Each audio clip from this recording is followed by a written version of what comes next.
Soy Enrique Cos y esto es Divague Histórico.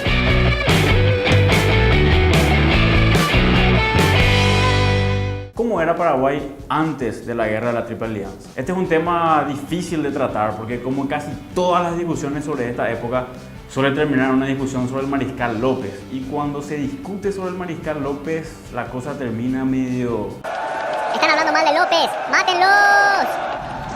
López, hijo de... Pero tranquilos, no vamos a hablar sobre el Mariscal López. Vamos a concentrarnos en nuestra pregunta, que es ¿cómo era Paraguay antes de la Guerra de la Triple Alianza? Hay dos versiones que se repitieron mucho. Una es la que repitieron los aliados, los ganadores de la guerra.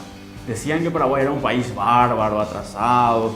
Según esta versión, Paraguay era básicamente... Pero esta versión fue perdiendo fuerza con el tiempo. La que se lee y escucha más a menudo en los últimos tiempos es la versión que yo llamo ultranacionalista, y en Argentina la llaman revisionista.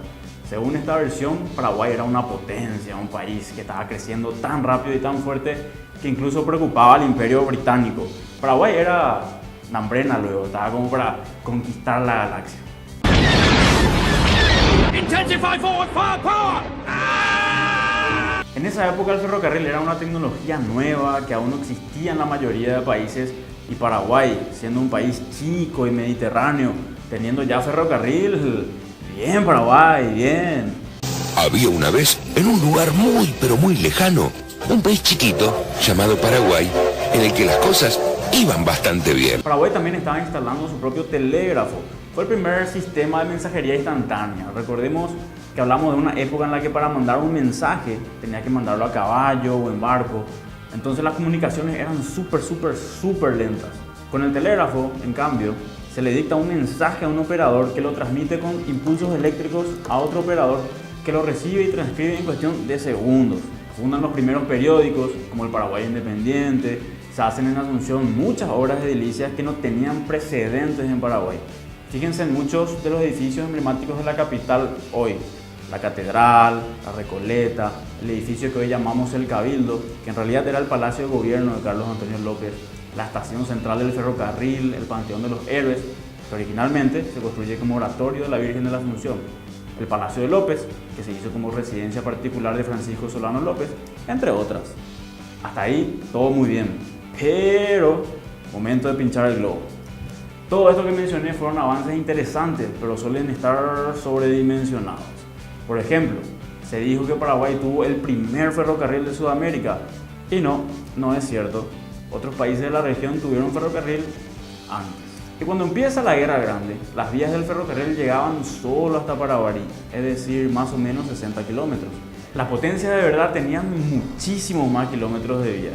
Dijimos que Paraguay tenía su propia fundición de hierro, pero fundir hierro es una tecnología muy vieja, y Paraguay ni siquiera llegó a ser autosuficiente con su producción de hierro.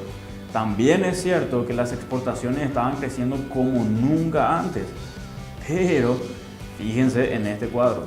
Aquí tenemos los números del comercio exterior de los países que participaron en la guerra. Como pueden ver, todos le ganaban a Paraguay. Incluso el país más chiquitito de la región, Uruguay, tenía un comercio exterior que equivalía a más de 6 veces al de Paraguay.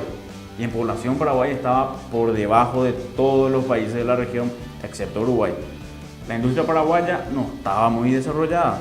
Según Juan Crisóstomo Centurión, en sus memorias relata que en algún momento la situación se volvió tan precaria durante la guerra que por la falta de abrigo se morían de frío 60 soldados por noche.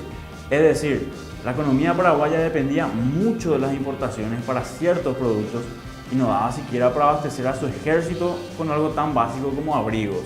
Resumiendo, Paraguay, ¿una potencia? No. Paraguay, ¿siquiera cerca o en camino de convertirse en una potencia? No, tampoco. Pero sí hay que decir que Paraguay estaba dando pasos muy interesantes. Pasos interesantes que lastimosamente fueron truncados con la Guerra de la Triple Alianza. Esto fue Divague Histórico. Si es que tenéis alguna pregunta, hacénosla saber en los comentarios y trataremos de responder.